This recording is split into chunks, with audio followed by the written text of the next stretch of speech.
It's time for the Douglas Coleman Show.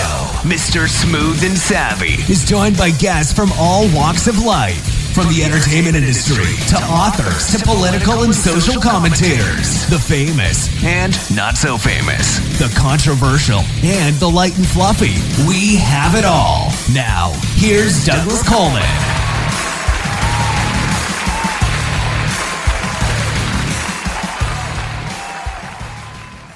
Okay, please welcome to the Douglas Coleman Show, Talia Carner. Hi, Talia. How are you? I'm great. It's my pub day today by the release of my new novel, my sixth historical fiction called The Boy with the Star Tattoo. So I'm doing very well today. It's a happy day. Well, I'm glad to hear it. I was reading over your bio, and it says that you have published 5 previous novels, and The Boy with the Star Tattoo is your 6th one. Are they all historical fictions? They are, in a way, historical fiction, but also they have different social issues or human drama that relates to that particular time and place. So this one is most historical fiction, but the others, depending on when they take place, may fall into that category as well. Okay, are the other books about Israel or not necessarily? No, this is my first that is about contemporary Israel. I had one called Jerusalem Maiden, which is set in Jerusalem at the end of the Ottoman Empire rule in the early 1900s. So it's historical in that sense, but it has nothing to do with the birth of the state of Israel. This one has to do with 1969 boats of Cherbourg, which was an Israeli naval action in Normandy, France. And in that respect, it has to do with Israel, but it takes place in France, as is the other event that is touched within this book, which is the post-World War II story of, and this pertains to France, but it's true for all of Europe, where Jewish orphans were being searched and rescued by teams of Israelis and brought to then, that time was Palestine. And the two events are being tied together, both set in France. So are these true stories with historical fiction changes, or is this complete fiction?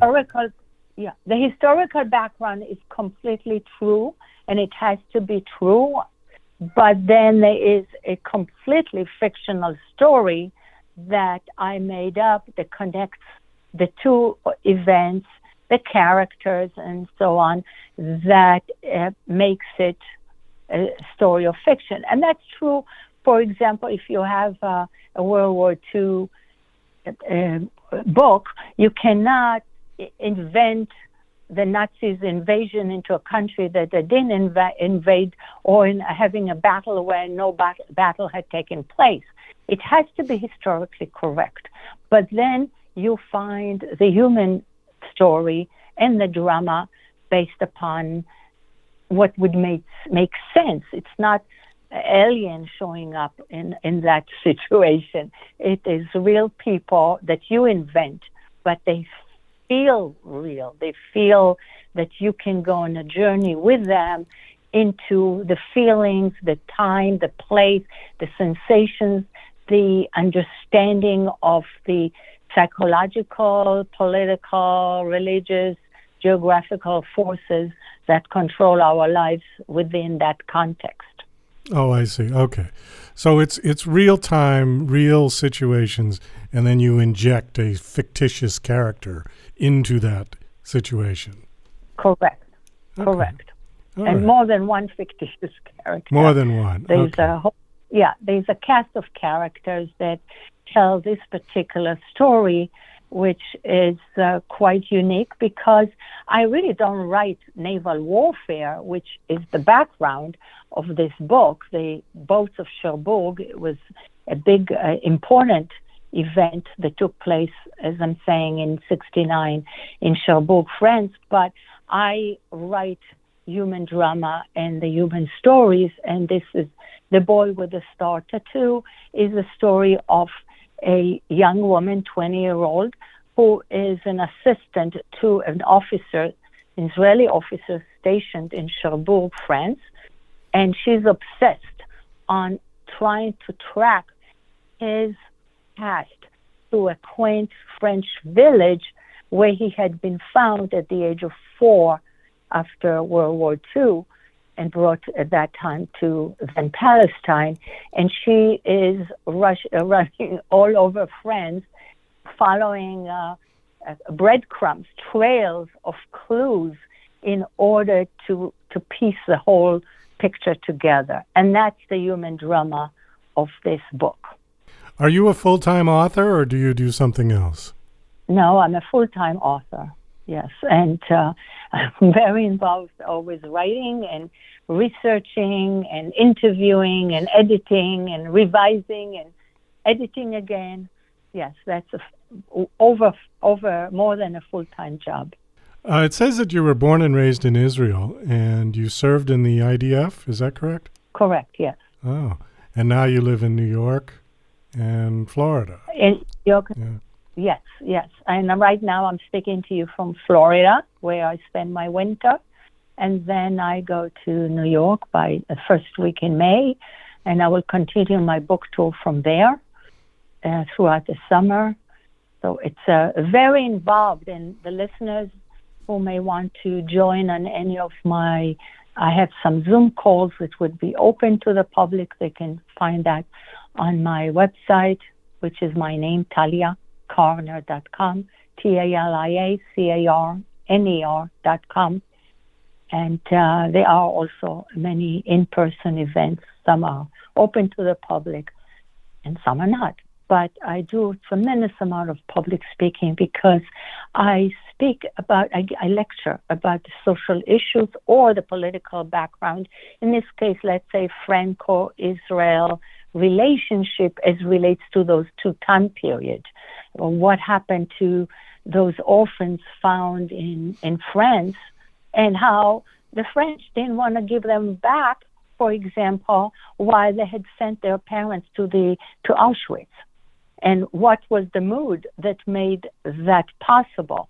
So that is one example. Or what was the relationship that made France allowing and encouraging the building of the Israeli boats in a shipyard in Cherbourg, and then after several of them had been delivered, it blocked the last 5 from ever leaving the port. So I may talk about that. I don't talk so much about the book because I do not assume that the readers have read it. I mean, the listeners have read it, but rather I educate them in general about what's going on. There's a few talking points on here on your bio.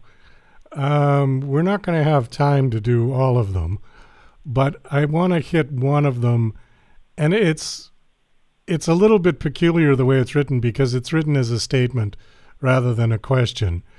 But I'll just read it, and maybe you can comment on it, okay? Mm-hmm. Okay, it says, the novel examines the question of Jewish identity through the lens of ethnicity, secularism, and nationality. So I don't know what the question is, but you can you can comment on that if you like. That is a statement, but it is I can definitely comment about it. The question of what does it mean to be Jewish comes through different point of view characters as things move along within the book. You have the very secular Israeli point of view, which is represented by, let's say, the officer and some members of the team that are stationed in Cherbourg. And that is secular, non-religious, not adhering to any particular commandments or religious rules. They are non-Jewish characters, a young woman for example, who's disabled, had a very good, actually, experience with a Jewish peddler who had taught her to read and got her a brace because she needed that. And her experience is almost illiterate. She knows how to read because of him, but she's very uneducated. Her experience with Jews is very different from the world. Now, this is during World War II. We meet her then, and her view of Jews is very different than everybody else around her, and she wants to become Jewish.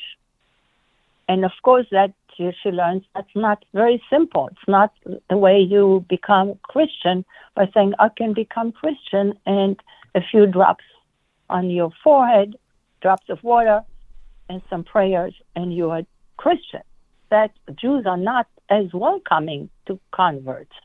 It's a very difficult process. What does it mean? And without giving the be a spoiler, because that becomes a major moral dilemma at the end of the book. But it is a spoiler, so I can't get too deep into that.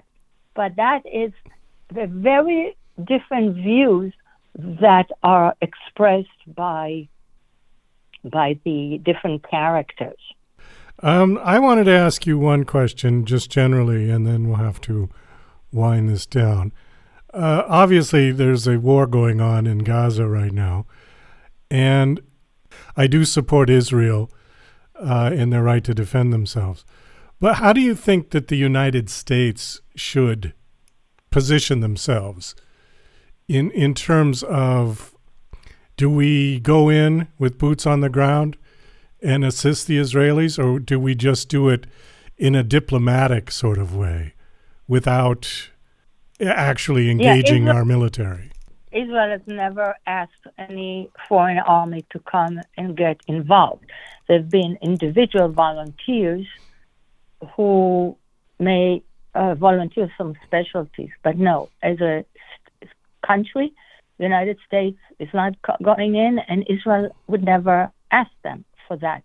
But there is another enemy, because that's really where the United States is beginning to get involved. And the fact is that you need to name the enemy. And if you have the Hamas in Gaza, and you have the Hezbollah in Lebanon, and you have some within the West Bank, under the Palestinian Authority, and you have other different countries. You have Iran invaded now Pakistan, and you have the Houthis in Yemen that are now attacking ships all over the Red Sea and the ocean outside of it, and they're attacking different countries. So you have an enemy that you need to name, and the enemy is Iran. So unless all these countries, United States, but now the UK, they are getting together to fight the Houthis. They are another one of the dragon, multi-head dragon that's called Iran.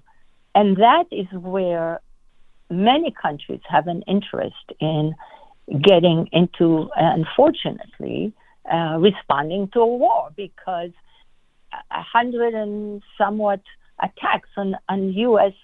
targets within the Middle East cannot be continued, and we cannot say there is a red line in the sand, and then when the line is crossed, we say, oh, well, just don't, and we told you don't, and then nothing happens.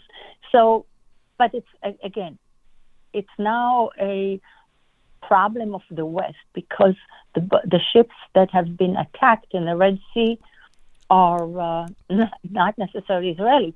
And Egypt is the one that's losing billions and billions of dollars, because Egypt is actually the country that is getting all the taxes on the usage of the Suez Canal, and now it's losing it.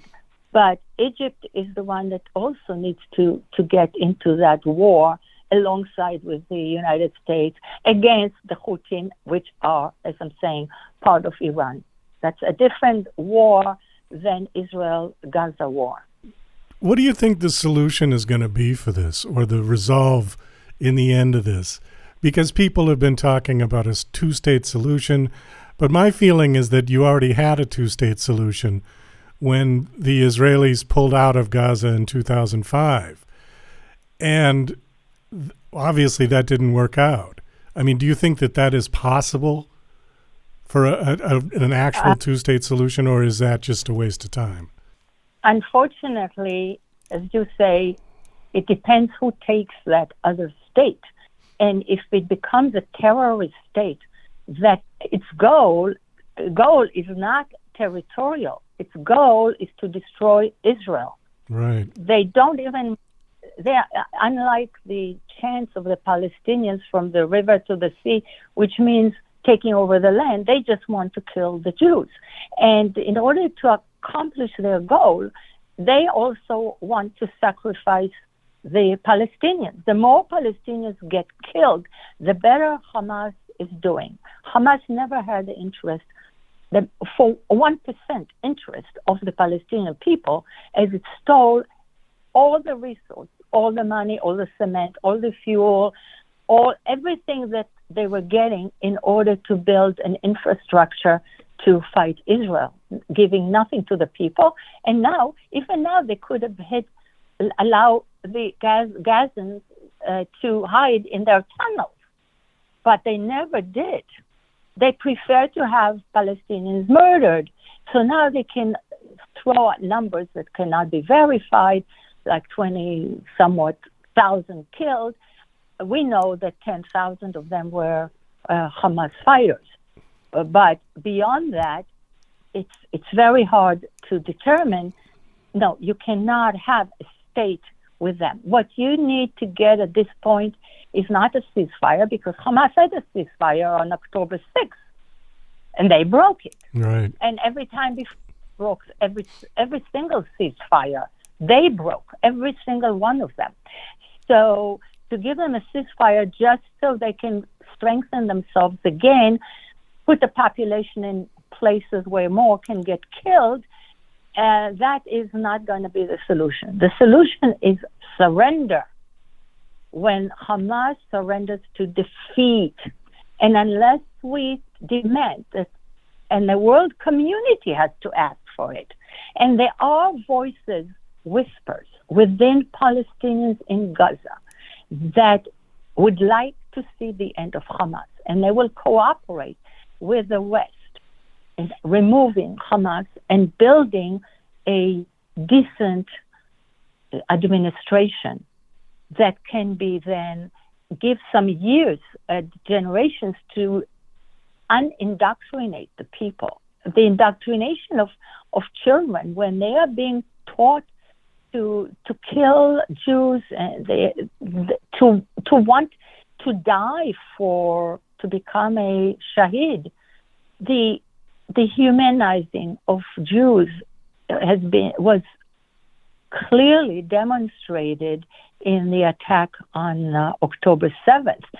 And what's more than that, we know about let's say, sexual abuse. This is not sexual abuse. This is sexual sadism at levels that have never been seen. Even as these men are fed by pornography, this is beyond, and I don't want to go into graphic details, but this was not done by the Nazis. And in any point that we know in the past century, in any of the 40 hotspots around the globe, there's never been the form of attacks, physically torture, mutilation of people, the way these people did. And they were Hamas, but they were also about at least 3,000 Palestinians, supposedly they're not part of Hamas, who just ran in. They took drugs and they were able to let go of the most,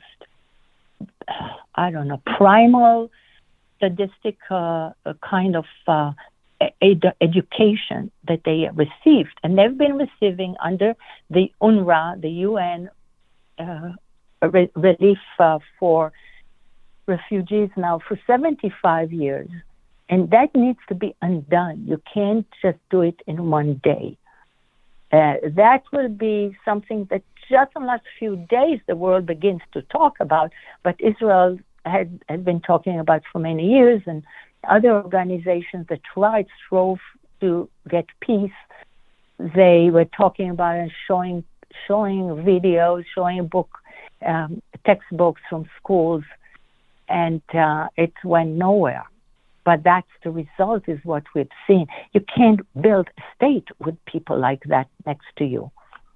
Well, I agree. I mean, it's impossible to have neighbors who want to kill you. They can't be your neighbor at that point. Anyways, we do have to kind of wind this down. Thanks for coming on. The book is called The Boy with the Star Tattoo, and the author is Talia Carner. Do you have a website that you want to give out? Yes, it's my name, www.Talia, Talia, Carner, Carn, as in Nancy, .com, TaliaCarner.com. Okay. Thank you for having me on your show. Oh, you're most welcome. Thank you for coming on. Okay. Okay, take care. Bye-bye.